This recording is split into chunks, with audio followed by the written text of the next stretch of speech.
Today we're diving into a fantastic shift that's happening in Japan, a country once known for its smoke-filled izakayas and sky-high smoking rates.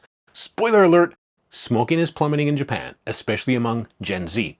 And there's a conflict of interest that keeps the government from going all out against smoking. We'll talk about that later. So is it true that young people in Japan have completely kicked the habit? Why is this happening, and what's it doing to the economy in these big tobacco companies?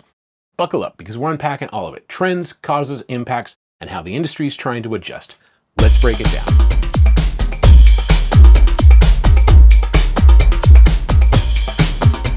Let's set the stage. Japan and cigarettes used to go hand in hand like ramen and chopsticks.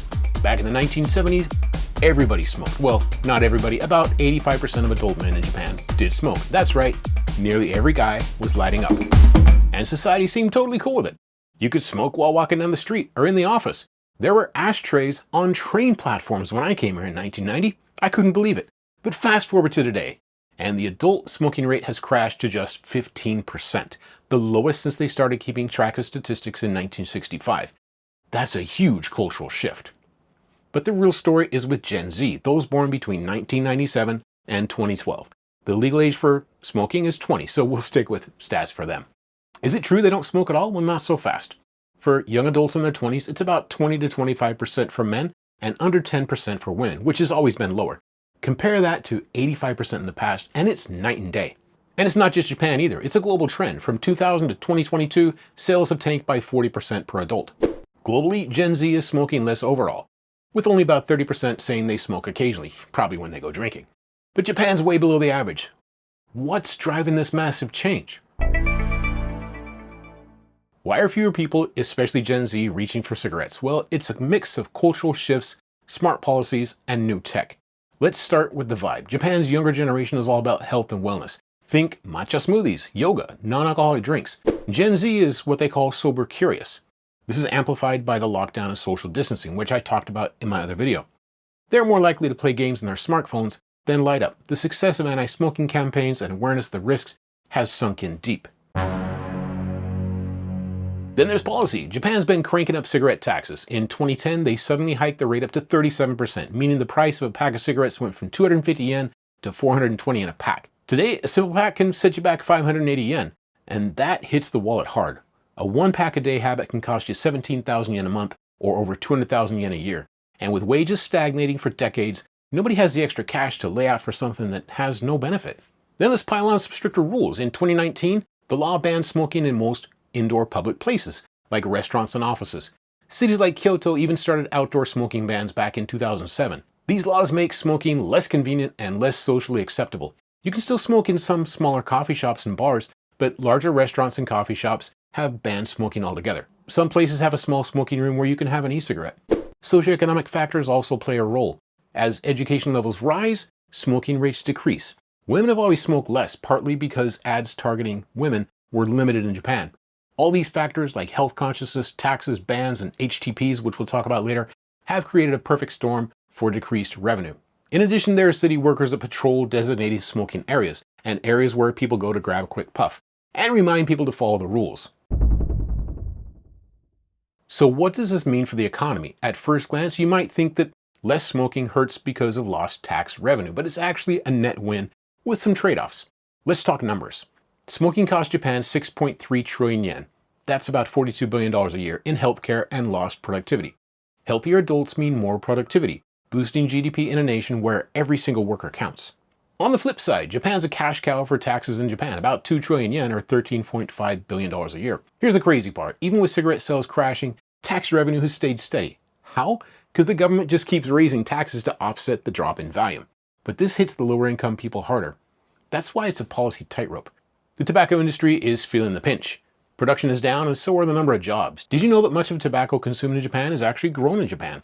In 2022, they grew almost 9,000 tons of tobacco, which is a fraction of what they produced in the 70s. And those iconic neighborhood tobacco shops, mostly gone, replaced by convenience stores. But it's not all doom and gloom. HTP sales are keeping the industry afloat, hitting 1 trillion yen in revenue. Plus, less smoking means less environmental damage, like the 18,000 tons of cigarette butts Japan deals with every year. Overall, the economic benefits of a healthier society outweigh the losses. Big tobacco companies like Japan Tobacco, Philip Morris, and BAT have been investing heavily in new products to keep their business strong, especially as traditional cigarette smoking declines. They spent hundreds of billions of yen since 2011 to push what they call reduced risk products, RRPs. New technology has come into play too, heated tobacco products or HTPs. Ever heard of IQOS, Ploom, or Glow? These gadgets heat tobacco to make vapor, not smoke, and they've taken Japan by storm. By 2022, about 18% of men and 6% of women were using HTPs, and they've replaced about half of Japan's cigarette market decline. These products are gaining serious traction, and they've successfully replaced a huge portion of lost cigarette sales. It seems people are drawn to the idea of the no smoke smell and potentially healthier alternative, even though they're still priced similarly to traditional cigarettes. And what about vapes? While HTPs have taken off, vapes haven't really gained a foothold in Japan. Why? Nicotine vapes are banned, and non-nicotine vapes just didn't catch on. They left HTPs to dominate the market. Producers have focused their market on lower-risk HTPs. The strategy's paid off, helping them maintain their profits in a changing market. So where's all this heading? Japan's smoking decline is a public health win, no question. Fewer deaths, lower healthcare costs, and a cleaner environment are massive gains. Gen Z's leading the charge with their health-conscious, savvy mindset. HTPs are bridging the gap for now, but even those might fade as the sobriety trend continues to grow. By the way, that conflict of interest that keeps the Japanese government from going all out against smoking, the main shareholder of Japan Tobacco, JT, is the Japanese government, which holds a significant stake through the Ministry of Finance. That might be why Japan's tobacco controls are still weaker than some other countries. The Ministry of Finance has a cozy relationship with the industry, and that also slows tougher bans or taxes. Now let's rewind a bit. When I first came to Japan in 1990, smoking was such a part of everyday life that I couldn't imagine smoke-free restaurants, train platforms without ashtrays. Today, it's actually difficult to find a place to smoke, not that I'm looking. But this shift is a masterclass in how culture, policy, and innovation can reshape a nation. But it's not done yet. Stronger rules could push smoking rates even lower, save more lives and productivity. Will Japan go fully smoke-free one day? Or will HTPs keep the nicotine game alive? And what are you seeing where you live? Tell me in the comments below. And by the way, the number one reason, in my opinion, that cigarette revenue has gone down is that Gen Z doesn't really drink. And there's a video about that. You can watch that right here.